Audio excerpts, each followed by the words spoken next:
सूत्रधार में बहुत बहुत स्वागत। तो जैसे कि हम लोग वर्कशॉप के दौरान मिले, तो आज अपार्ट फ्रॉम वर्कशॉप आपके साथ कुछ बातचीत करना चाहते हैं। सर, मेरे पास एक सवाल है, तो मैं आपको पूछना चाहती हूँ, जो एक था मेरे मन में। तो मैं पहले ये जानना चाहती हूँ, मतलब हम जानना चाहते हैं आपके जन्मभूमि के बारे में, आपके जन्म और पेरेंट्स के बारे में, कहाँ हुआ था, क्या था स्टोरी। पहले तो हम बहुत आभार प्रकट करते हैं कि सूत्रधार में गौरव जी और आप मूर्छना जी हमें निमंत्रण दिया और असम में आके आपके सेंटर में कथक सिखाने का मुझे मौका मिला। इसके लिए मैं आप दोनों की मैं बहुत आभार हूँ। और पिछले 3 दिन से अभी वर्कशॉप ले रहे हैं, बहुत अच्छा स्टूडेंट्स हैं, जबकि बहुत सारे स्टूडेंट ऐसे भी आए जो शुरू में कथक आज सीखे हैं, लेकिन उनका नाच देखने से ऐसा नहीं लग रहा कि वो पहले सीखे हैं। जो थोड़ा बहुत आपसे ट्रेनिंग लिया, क्योंकि आप कथक भी करते हो और क्षत्रिय भी करते हो, तो आपने जिस तरह से उसको सिखाया तो उसका रिज़ल्ट मुझे देखने को मिला कि मैं कम मेहनत किया, वो लोग उसको अचीव किए। इसके लिए सूत्रधार उसका आभार प्रकट करते हैं कि उन्होंने इस तरह से वर्क किया है कथक के लिए। अब रहा कि मेरा जन्म और मेरा फैमिली। मेरा जन्म तो बनारस में हुआ और बनारस में ही मेरा नाच की शुरुआत भी हुई। और सबसे पहले मेरे फादर जो थे वो एक बिजनेसमैन थे। हमारा अपना खुद का बनारसी साड़ी का बिजनेस था। तो वो फादर और मेरा फैमिली को संगीत से लगाव नहीं था किसी भी तरह से, तो मुझे संघर्ष करना पड़ा सीखने के लिए। और मैं सबसे पहले बनारस में ही गुरु मोहन कृष्ण जी के पास मैंने गंडा बंधन किया 1976 में, जब मैं 13-14 साल का था। मोहन कृष्ण जी को लोग जानते नहीं है, अभी वो विशाल कृष्ण जो कथक करते हैं उसके पिताजी थे वो। तो उन्हीं के पास पहले मेरी शुरुआत हुई। पहला 3 साल मैंने उन्हीं के पास सीखा और उसके बाद फिर मैं गुरु मोहन राव कल्याणपुर जी के पास सीखना शुरू किया। और उसके बाद फिर मैं दिल्ली कथक केंद्र में मैं 10 साल सीखा गुरु मुन्ना शुक्ला जी के पास, और वहाँ से फिर रेवा विद्यार्थी जी के पास सीखा और फिर रोहिणी भाटी जी के पास सीखा। तो उस तरह से मेरा शुरुआत हुई। पर जहाँ तक मेरे परिवार की बात आती है, तो मेरे पेरेंट्स बिल्कुल एगेंस्ट थे मेरा नाच लेकर के, तो उसके लिए मुझे संघर्ष करना पड़ा। तो वो काफ़ी संघर्ष था मेरे जीवन में, वो बहुत ज़्यादा था। हाँ, बहुत ज़्यादा था उस समय। कम उम्र के होने के बाद भी एक इतना बड़ा डिसीजन लेना कि मुझे डांसर बनना है और लड़के होकर के वो बड़ा डिसीजन लेना, वो मेरे लिए भी एक बहुत चैलेंजिंग था। लेकिन ईश्वर की ऐसी कृपा रही कि मैं उस खुद का चैलेंज को मैंने एक्सेप्ट किया कि नहीं, मुझे करना है। तो फिर बहुत मेहनत करके फिर मैंने इसको सीखने की कोशिश की। घर से तो अलाउ नहीं किया था आपको, फिर भी आपने किया? हाँ, घर से अलाउ मतलब घर से तो इतना था कि फाइनेंशियल प्रॉब्लम भी था, जबकि मेरे पिताजी बहुत बड़े व्यावसायिक थे, पर उन्होंने मुझे मेरे नाच के लिए उन्होंने पैसा नहीं दिया मुझे। तो उनका ऐसा शर्त था कि मतलब हम अगर बिजनेस नहीं देखेंगे, पढ़ाई नहीं करेंगे तो वो मुझे पैसा नहीं देंगे। तो फिर मैंने उनका पैसा लिया ही नहीं। तो मैं जब 12 पास किया तो मैं खुद सिखाना शुरू किया, थोड़ा थोड़ा ट्यूशन करते थे, तो उससे मेरे अपना चल जाता था, क्योंकि गुरुजी को तो पैसा देना नहीं पड़ता था, क्योंकि मैं उनके घर पे रह के सीखता था, गुरुकुल में सीखा। तो गुरुकुल का सीखने का संघर्ष बहुत ज़्यादा। आप गुरु के घर में बिल्कुल पूरा सेवा करके सीखना होता है, गुरु का घर का सारा काम करना पड़ता है करके। उसके बारे में हम बात करेंगे। सर, मैं ये जानना चाहती हूँ कि आप जब घर से आए, मतलब जैसे कि आपके फैमिली ने आपको सपोर्ट नहीं किया, फिर आपका वो उसके बाद क्या हुआ था? मतलब आप चले आए? हाँ, जब मतलब मुझे मतलब याद है कि वो हमको मतलब घर वालों ने शर्त रखी कि मुझे चॉइस करना है कि घर को देखना है कि मेरा नाच को देखना है। तो मेरे साथ बहुत दुविधा था उस समय कि मैं किसको छोड़ूं, किसको पकड़ूं। तो मुझे लगा कि घर छोड़ देना ही ज़्यादा अच्छा है, तो मैं घर छोड़ दिया। फिर 1976 में मैं घर छोड़ा और भी 1994 में मैं घर अपने माँ को देखा। उतने वर्ष तक मैं अपने माँ को देखा नहीं था। तो वो बहुत बड़ा सेक्रीफाइस था मेरे जीवन में, जो आज के समय पे करना मुश्किल है। और वो जो मेरा समय था वो बहुत ही कष्ट था मेरे सामने, क्योंकि मैं बहुत यंग था। 17 साल कोई एज नहीं होता है, और 17 साल में नाच भी कुछ नहीं सीखा। तो जो मैं सुबह सीखता था वही बाद में सिखाता था शाम को। मुझे याद है उस समय 10 रुपये 15 रुपये फीस मुझे मिलता था, तो मैं वही सिखाता था। तो वही सिखा के और सीखना, तो दोनों संघर्ष एक साथ चला। और एक बात सर, जैसे कि आपने बोला कि आपके घर में संगीत के साथ मतलब ये रिलेशन ज़्यादा अच्छा नहीं था, तो आपने कैसे डिसाइड किया कि आपको कथक ही करना है या फिर नाच करना? हाँ, वो क्या है कि वो मैं ना जब छोटा था, छोटा तो नहीं, जैसे मैं 10-12 साल का, तो स्कूल में मैं नाचता था। अच्छा। तो हमारे बंगाल में रविंद्र संगीत होता था, तब मुझे पता नहीं होता था कि कथक भरतनाट्यम क्या होता है। तो मैं स्कूल में नाचता था और लोग मुझे, उस समय बहुत छोटा था तो लड़की बना के नाचते थे, तो मैं नाचता था। तो नाच अच्छा था, जो भी वहाँ के लड़कियाँ होती थी मुझे सिखाते थे। तो ये मैं ये करता था स्कूल में।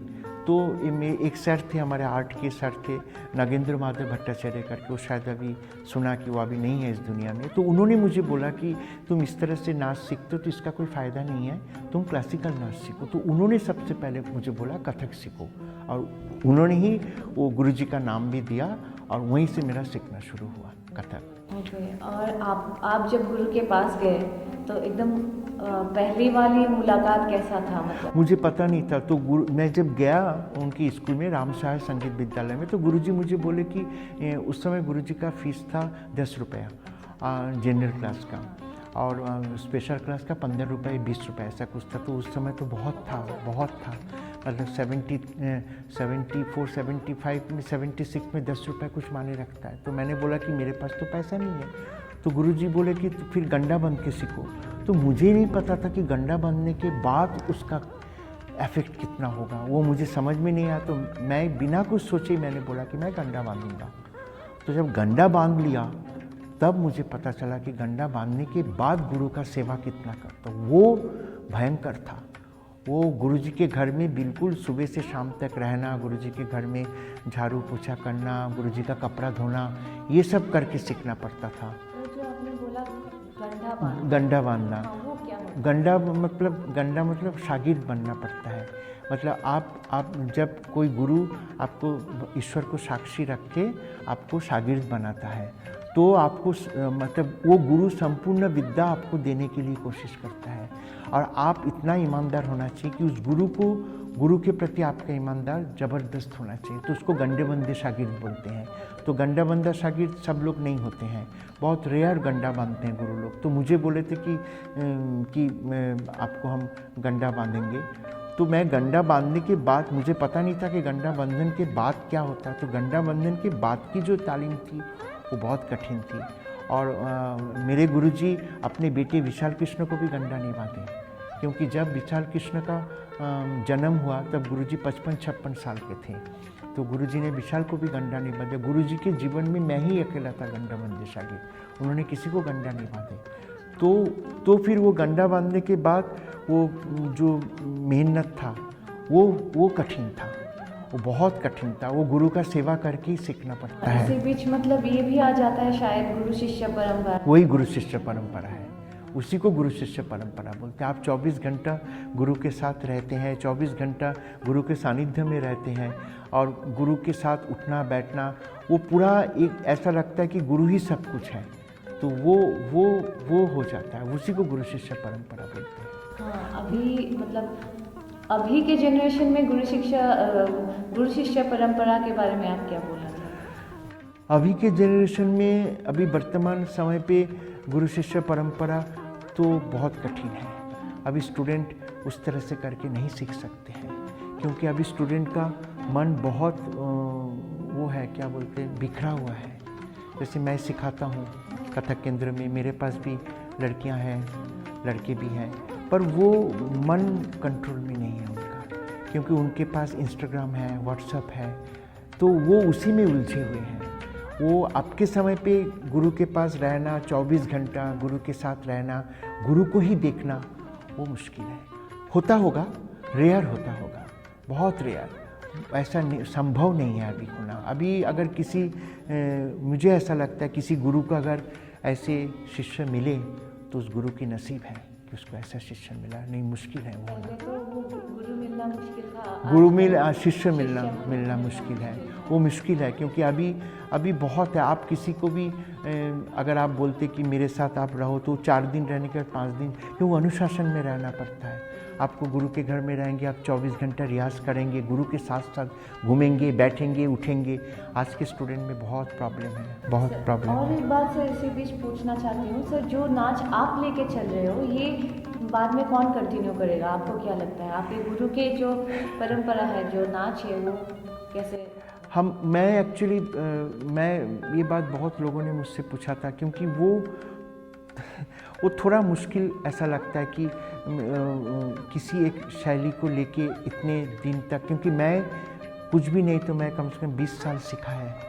तो 20 साल आज के लड़का और लड़की कौन सीखेगा, प्रश्न होता है। क्योंकि अभी लोग 2-3 साल सीखने के बाद फिर सीखना नहीं चाहते हैं। 4-5 साल ज़्यादा सीख लिए, 5 साल सीख लिए, बहुत है, उनको लगता है बहुत हो गया। तो 5 साल 6 साल में संगीत आता नहीं है आपको। जब तक आप 10-12 साल नहीं देंगे आपको संगीत में कोई आर्ट फॉर्म नहीं आता है। आपको उतना देना ही पड़ता, उतना मुश्किल है आज के समय पे देना। रहा मेरे गुरुजी का नाच, मेरे गुरुजी जो मोहनराव कल्याणपुकर जी थे, वो अच्छन महाराज जी, शंभू महाराज जी के शागिर्द थे, और वो बिल्कुल ऑथेंटिक था उनका नाच। तो वो मैंने उनसे जब सीखा इस तरह करके, फिर कभी कभी ऐसा लगता है कि किसी को सिखा के जाना चाहिए। फिर कभी कभी मन में ऐसा भी लगता है कि मैं चाहता हूँ अगला वाला सीखने के लिए तैयार है कि नहीं, वो भी देखना होता है। तो वो थोड़ा मुश्किल है। वो अभी ऐसा कोई स्टूडेंट ऐसा नहीं मिला जो सीखने के लिए तत्पर है। अभी कथक केंद्र में 1-2 लड़की है, वो चाहती है कि वो शैली सीखे, लेकिन फिर भी डर लगता है, क्योंकि लड़की, आपको पता है, लड़की के जीवन में एक समय ऐसा जब उसको शादी होती है, शादी के बाद उसका लाइफ बदल जाता है। अगर उनको ऐसा परिवार नहीं मिला, हस्बैंड ऐसे नहीं मिले, तो नाच नहीं होता है, नाच ख़त्म हो जाता है। फिर आप किसी को अगर ऐसे शागिर्द बना के सिखाओ, फिर वो नाच आगे तक गया नहीं, तो ऐसा लगता हमारा मेहनत बेकार हो गया। इसीलिए सब गुरु लड़का चाहता है कि एक लड़के को सिखाए ताकि वो थोड़ा नाच आगे तक जाए। ऐसा नहीं कि लड़की लेके नहीं, लड़की हज़ारों में एक हो सकता है जो उस नाच को ले जाए, क्योंकि लड़की के साथ वो प्रॉब्लम है, उसका शादी होगा, उसका नाच छूट जाता है, शादी होते ही 5-6 साल तो नाच छूट जाता है। तो इसीलिए थोड़ा सा सब गुरु को ऐसा लगता है कि थोड़ा लड़के को सिखाए तो ताकि नाच थोड़ा आगे तक जा सके। और एक बात सर, आपने जो बोला था आप बहुत पहले से सिखा रहे हो, तो सिखाना तो ये अलग बात होता है। तो आपको स्टूडेंट्स पहले भी मिले हैं, अभी भी मिले हैं, तो स्टूडेंट्स के बारे में, डिसाइपल के बारे में आपका क्या कहना है? पहले जब बहुत यंग था, 17-18 साल के, तो मेरे पास 10-12 साल के, 10-11 साल 9 साल के बच्चे सीखते थे। तब मुझे खुद को भी नहीं पता था कि नाच को कहाँ तक ले जाएंगे। मैं प्रोफेशनल बनना था, पर ये नहीं समझ में आ रहा था कि नाच को कहाँ तक ले जाएंगे, क्योंकि उसके पीछे मेहनत बहुत है।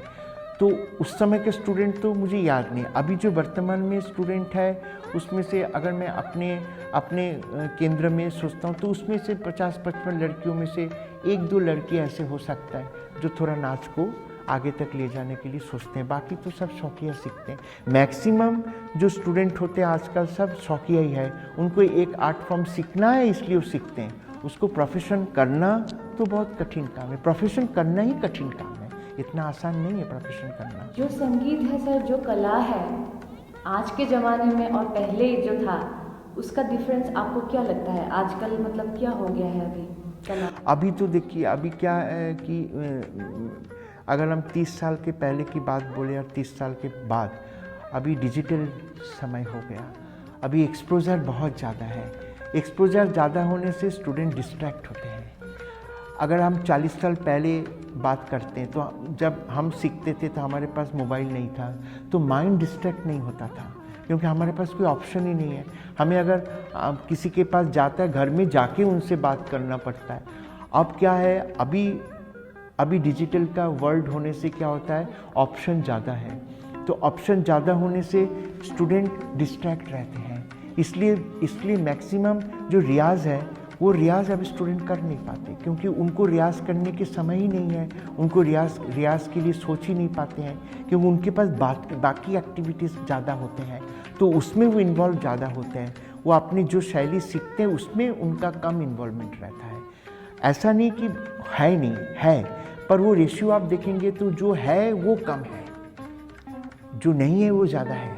तो वो डिस्ट्रैक्ट है, वो स्टूडेंट का डिस्ट्रैक्ट है वो है, क्योंकि उसका एक ही कारण है कि उनके पास इतने सारे ऑप्शन हैं, इसीलिए उनको डर नहीं है। अभी क्या होता है, अभी जैसे हमको एक डर था अपने गुरु के प्रति कि मैं ऐसा रियाज करके नहीं जाऊंगा तो मेरे गुरु मुझे मना कर देंगे, लेकिन अभी स्टूडेंट के पास वो डर नहीं है। उनको लगता है ये गुरु मना कर देंगे तो कोई फ़र्क नहीं पड़ेगा, हमारे पास दूसरा गुरु ऑप्शन है। उनको गूगल में गुरु की लिस्ट है उनके पास, इसलिए स्टूडेंट को डर नहीं है। क्योंकि स्टूडेंट इसलिए डरते नहीं, उनको लगता है कि मैं नहीं सिखाऊंगा आप सिखाओगे, आप नहीं सिखाऊंगा वो सिखाएंगे। पर मैं जब सीखता था मेरे पास डर था कि गुरुजी मना कर देंगे तो मैं कहाँ जाऊँगा।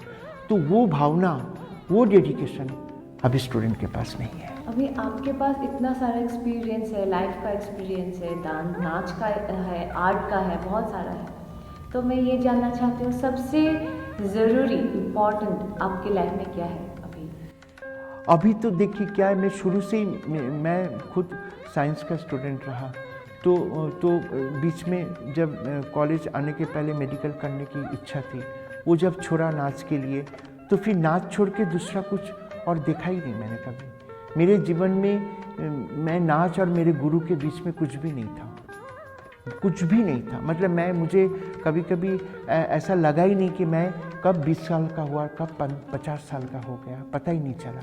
क्योंकि वो एक ऐसा समय था कि उस समय मेरा संघर्ष में मेरे गुरु ही मेरे सामने थे, तो मैं और कुछ सोचने के लिए ताकत ही नहीं था मेरे पास।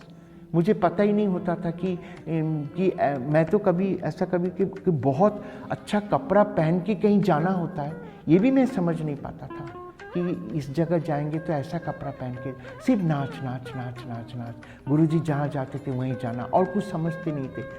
आज के समय पे जब हम देखते हैं कि स्टूडेंट में वो डेडिकेशन तो नहीं है, वो डेडिकेशन नहीं है स्टूडेंट के अंदर, क्योंकि वो मुश्किल है, क्योंकि वो बहुत, आज के स्टूडेंट बहुत ज़्यादा स्मार्ट है। उनके पास मुझे लगता है ऑप्शन बहुत है, बहुत ऑप्शन है, क्योंकि उनको लगता है ऐसा कि हम कथक नहीं करेंगे तो हम दूसरा कुछ कर लेंगे, दूसरा कुछ नहीं करेंगे दूसरा कुछ कर लेंगे। तो वो ऑप्शन उनके पास ज़्यादा होने से उनका माइंड डिस्ट्रैक्ट होता है। हालांकि अभी भी इस समय ढूंढेंगे तो बहुत स्टूडेंट ऐसे भी आपको मिलेंगे जो डेडिकेटेड है, पर वो रेशियो कम है। आप भी सिखाते हो, आपको भी पता है, आपके पास 500 बच्चे होंगे तो उसमें 2 बच्चे होंगे जो आपके मन लायक होंगे। नहीं होते। हम कथक केंद्र में सिखाते हैं, मेरे अपनी क्लास में 50 लड़कियां हैं, 2 लड़के हैं, तो 50 लड़की डांसर नहीं बनेंगे। उसमें से एक या 2 लड़की नाच करेंगे, नहीं करेंगे। मैं इसमें आने वाली थी कि आपके एक्सपीरियंस कथक केंद्र का थोड़ा हमें बताएंगे तो हमें अच्छा लगेगा। कथक केंद्र के साथ ऐसे देखिए, ये सौभाग्य की बात है कि मैं कथक केंद्र के एलिमनी रहा 10 साल, 84 से 94 तक रहा। और उसके बाद मैं 2012 में मैं कथक केंद्र ज्वाइन किया।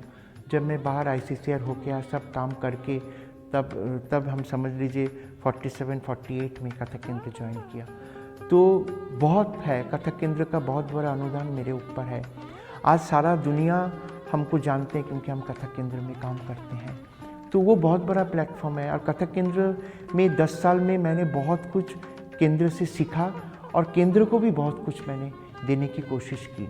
मेरी जितनी एक्सपीरियंस 10 साल में कथक केंद्र में हुआ है सिखा करके, वो शायद बाहर उतना नहीं हुआ था। मुझे जानने लग गया कि मैं कथक केंद्र में हूँ, तो ये बहुत बड़ा देन है कथक केंद्र का। मैं कथक केंद्र का बहुत आभार मानता हूँ कि वहीं पे सीखा, वहीं पे मैं सिखा रहा हूँ। तो सबसे बड़ा अचीवमेंट लगता है मुझे कि इतने बड़ा संस्था है, पूरे हिंदुस्तान में एक ही संस्था है कथक केंद्र, जहाँ पे लोग आने के लिए तरसते हैं, काम करने के लिए तरसते हैं, सीखने के लिए तरसते हैं। वहीं पे मैं सिखाता हूँ। तो ये बहुत बड़ा भाग्य की बात है मेरा। बहुत सारे अचीवमेंट्स हैं, बहुत ज़्यादा नहीं। और कथक केंद्र ने मुझे बहुत दिया भी। 10 साल मैं अभी 1 अक्टूबर को मैं 10 साल पूरा किया। और वहाँ मेरा डायरेक्टर है सुमन कुमार जी, जो अभी डिप्टी सेक्रेटरी है। उनका बहुत बड़ा योगदान है। वो बहुत मुझे सपोर्ट करते हैं। और वो खुद बहुत ही लर्नेड है, अपने थिएटर पर्सनालिटी है, उनको बहुत ज्ञान है। उनके पास हम बैठते हैं तो वो 10 चीज़ मुझे समझाते हैं। मैंने कभी कविता पे नाच नहीं किया, उनके अंडर में रह के मैंने कविता पे किया, उनके अंडर में रह के मिर्ज़ा गालिब किया। जब कभी मैं गज़ल पे कंपोज नहीं किया, फिर वो कथक केंद्र का फेस्टिवल में वो किया। तो उनके साथ बैठ के भी है। और उनका बहुत बड़ा योगदान है कि वो बहुत सपोर्टिव है और मुझे बहुत सपोर्ट करते कला के लिए बहुत। सर, लाइफ में तो आपको बहुत कुछ दिया है, आपको मिला है। अभी अगर आप कुछ चाहोगे भगवान से तो क्या मांगना चाहते हो? ऐसा कभी कभी लगता है हमको कि ईश्वर कुछ देता है तो कुछ लेता भी है। तो उन्होंने क्या लिया ये तो नहीं पता मुझे, पर उन्होंने मुझे जीवन में जो मेरे गुरु दिए वो बहुत बड़ी बात है। और रहा ईश्वर के पास कि दोबारा जन्म लेंगे तो सुभाष नहीं बनना चाहते, सुभाष चंद्र करके जन्म नहीं लेना चाहते। कि सुभाष चंद्र बन के जन्म लिया तो बहुत कष्ट देख लिया, तो वो दोबारा नहीं चाहिए मुझे। और अगर दोबारा जन्म रिबर्थ हुआ मेरा, तो ईश्वर से हम प्रार्थना करेंगे कि मैं दोबारा डांसर बन के हूँ और दोबारा मुझे अपने गुरु मोहन राव कल्याणपुरकर जी ही मिले। यही मेरा ईश्वर से प्रार्थना है और कुछ नहीं। तो लास्ट में मैं ये बोलना चाहती हूँ, असम आके आपको कैसा लगा और सूत्रधार आके आपको? बहुत। असम तो एक कल्चर है, उसका अपना एक व्यक्तित्व, अपना एक कला है असम का। जैसे बिहू है। और असम के आपका भूपेन हजारिका जी थे, वो हमारे संगीत नाटक अकादमी के चेयरमैन थे। और असम में आके एक ऐसा लगा कि क्योंकि मेरी माँ भी असम से रिलेटेड थे, तो मुझे ऐसा अच्छा लगा। सूत्रधार में आके तो मुझे ऐसा लगा था कि मैं इतना अच्छा स्टैब्लिश, मुझे लगता है मैं शायद असम में बहुत कम ऐसा स्टैब्लिश सेंटर मैंने देखा जहाँ पे 400-500 बच्चे नाच रहे और इतने अच्छे नाच रहे हैं सब लोग। तो मुझे अच्छा लगा। मुझे तो ये लगा कि आपने बोला कि मेरे गुरु को इतना मान दिया। मैं हमेशा इस बात को मानता हूँ। जैसे मैं हमेशा बोलता हूँ कि मुझे कोई मेरा पैर छुए, ये सब मैं कभी सोचता ही नहीं हूँ। और मैं उस दिमाग में मैं जाता ही नहीं हूँ कि स्टूडेंट मेरा पैर छुए, कोई मेरा नाम के आगे गुरु बोले, कोई मेरा नाम के आगे पंडित जुड़े, ये सब मेरे दिमाग में कभी आता ही नहीं है। और इतने साल नहीं आया तो अब तो आने का सवाल नहीं रहा। स्टूडेंट जब मुझे इतना रिस्पेक्ट करते हैं तो ऐसा लगता है कि मैंने जो गुरुजी को दिया है वो शायद रिटर्न मुझे मिला है, क्योंकि मैं बहुत गुरुमुख हूँ और बहुत मैं गुरु के प्रति मेरा बहुत बड़ा आसक्ति है। मैं उनके बिना कुछ जानता ही नहीं हूँ। तो आज जब स्टूडेंट पैर छूते हैं तो मुझे लगता है कि ये एक माध्यम है कि वो मेरा पैर छू रहे, मेरा पैर छू के वो मेरे गुरु को इज्जत कर रहे हैं। और मैं हमेशा ऐसा लगता है कि मैं कृतज्ञ हूँ अपने गुरु के प्रति कि गुरुजी ने हमको इस लायक बनाया कि आज सब मेरा पैर छूते हैं। सर लास्ट में बस एक पूछना, मतलब बोलना है, आप सूत्रधार के लिए कुछ विशेष कर दे तो। सूत्रधार, अभी मैं जैसे गौरव जी से बात कर रहा था, जो आपके पति है और डायरेक्टर है, तो मैं ऐसा ही उनको बोला कि कभी लाइफ में अगर मैं प्रॉमिस करके जाता हूँ, अगर कथक का कुछ काम सूत्रधार में चाहिए, मैं हमेशा तैयार हूँ करने के लिए। और सूत्रधार मुझे ऐसा लगता है कि और 15-20 साल के बाद, क्योंकि किसी भी संस्था को बनाने में 40-45 साल तो लगता ही है, तो मुझे ऐसा लगता है कि और 20-25 साल के बाद एक आसाम में सूत्रधार का एक अपना जगह बनेगा। और अच्छे से अच्छे डांसर, अभी भी मैंने देखा आपके पास जो लड़के लड़कियां जो बड़े हैं, अच्छा नाचते हैं और सूत्रधार में काम भी कर रहे हैं। ऐसा लगता है 20-25 साल के बाद 1-2 तो निकलेंगे, 50 तो नहीं निकल पाते हैं, 50 निकलता ही नहीं है किसी गुरु के पास। मैं हमेशा हर बार बोलता हूँ, कोई गुरु के अपने जीवन में, किसी भी गुरु के अपने जीवन काल में 1 या 2 शागिर्द होता है जो पीछे मुड़ के जब देखता है तो जो खड़ा है वो उसके शागिर्द भी खड़ा होता है। तो सूत्रधार में भी 5,000 10,000 सिक्के निकलेंगे तो उसमें से 1-2 निकलेंगे जो सूत्रधार को आगे लेके जाएंगे। ये मेरा ईश्वर से भी प्रार्थना है और होगा ऐसा।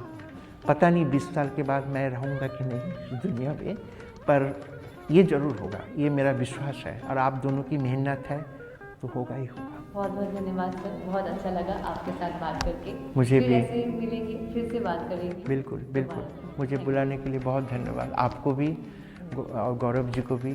और मैं बहुत आभार प्रकट करता हूँ सूत्रधार की। नमस्कार।